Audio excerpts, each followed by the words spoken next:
Friends, take a look in the fields of Chilong village, Huangliu, Hainan. There stands a lonely three-story building.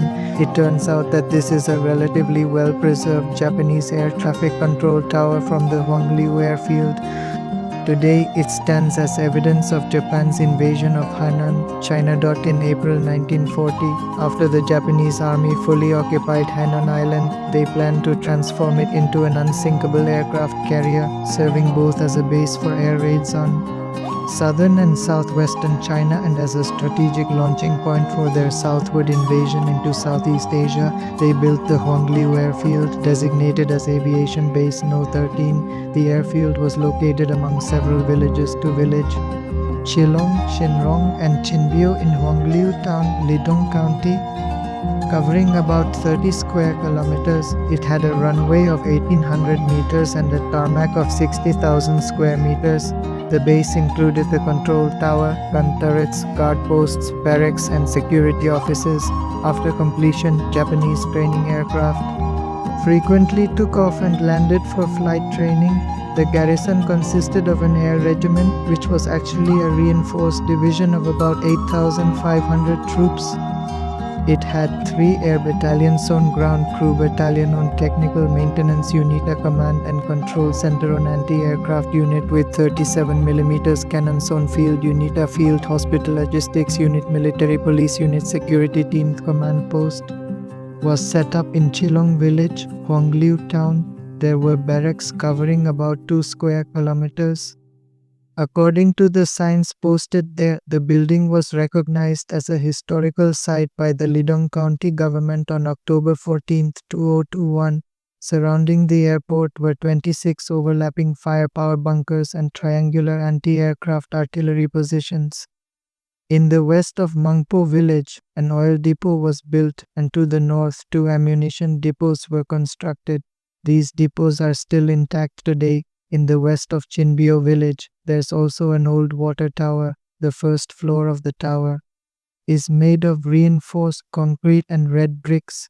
Climbing up the stairs, one finds that even though it's over 80 years old, the building remains very solid. Though it is technically 3 stories high, each floor is so tall that the entire building is equivalent to a 4-story modern building. From the second floor, one can see large observation windows on all sides. This would have been the main control area. Climbing to the 3rd floor, I felt a mix of curiosity and heaviness.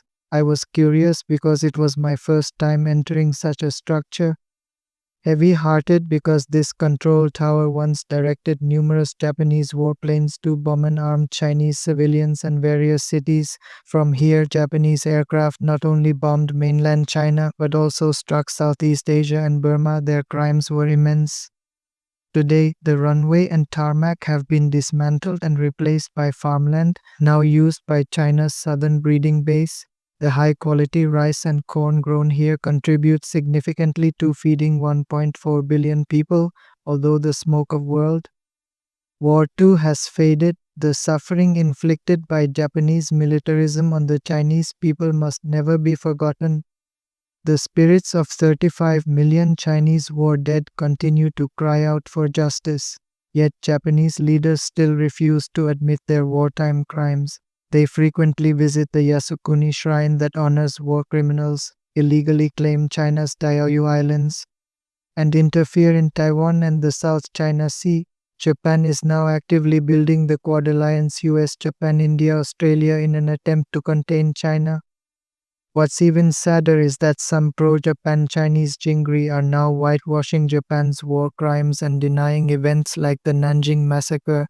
During National Memorial Day, December 13, 2023, someone in Tezu, Zhejiang even paraded around wearing the Japanese flag, a serious insult to national dignity and to the millions of victims and heroes who defended China. As Lenin once said, forgetting the past is betrayal. As citizens of the People's Republic of China, we must safeguard the truth of history. Only by remembering national humiliation can we grow stronger and guard peace. Not far from the control tower, there are remains of 2 Japanese ammunition depots. I'm standing at the entrance of one of them, built with reinforced concrete. These bunkers once stored aviation bombs, and their underground design helped protect against air raids. Some villagers still store farm tools and miscellaneous items inside. In my opinion, whether it's the control tower or the military warehouses, the government should repair and preserve them. They should be turned into patriotic education sites.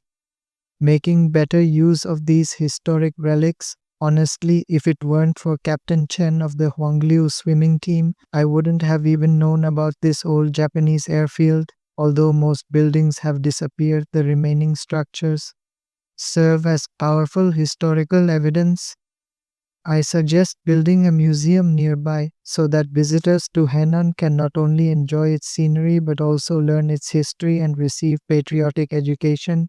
A few hundred meters south of the tower lies a two-story Japanese watchtower built atop a mound. While shorter than the control tower, it still had a wide field of vision. There were dozens of such watchtowers and bunkers, forming a crossfire network to protect the airfield. The watchtower, also made of red bricks and reinforced concrete, remains sturdy after more than 80 years. Despite being only 2 stories tall, it's quite high, with an iron ladder leading to the second floor. Its structural integrity is impressive. Military facilities were clearly built to last. This kind of engineering mindset should inspire our own major infrastructure projects today. On the east side of the airfield in Shinbyo village, there's a water tower that supplied the Japanese base. This tower is 20-30 meters tall, made entirely of reinforced concrete, and looks like the Leaning Tower of Pisa. The design is rare in China. Its top is a large water tank, and the bottom consists of Roman-style columns. Even after 80 years, the structure has no visible damage. The surface of the cement is still smooth and shiny. To be honest, Japan's infrastructure craftsmanship is quite remarkable, and this spirit of precision and excellence is worth learning from. Only by learning from others can we improve and strive for excellence ourselves. After visiting the airfield, we went to Huangliu town, where the Japanese command headquarters had been located in what is now Huangliu Middle School. The people of Huangliu bravely resisted the invaders, but the Japanese committed massacres, including the Huangliu 1,000-person pit atrocity. The Japanese army behaved arrogantly and cruelly, even setting up large comfort stations to exploit Chinese women. Today, Japanese militarists deny this history, which is an inhuman crime that should be condemned by the world. Huangliu will not forget, Hanan will not forget, China will not forget, and the world will not forget. All conscientious Chinese and peace-loving people worldwide must unite, remember history, and thoroughly condemn fascist war crimes so that such tragedies never happen again. Let the light of peace shine forever. We must remember the lesson: backwardness invites aggression.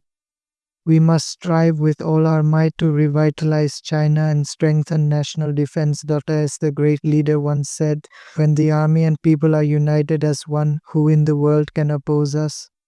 If you like this video, please like and subscribe to the channel.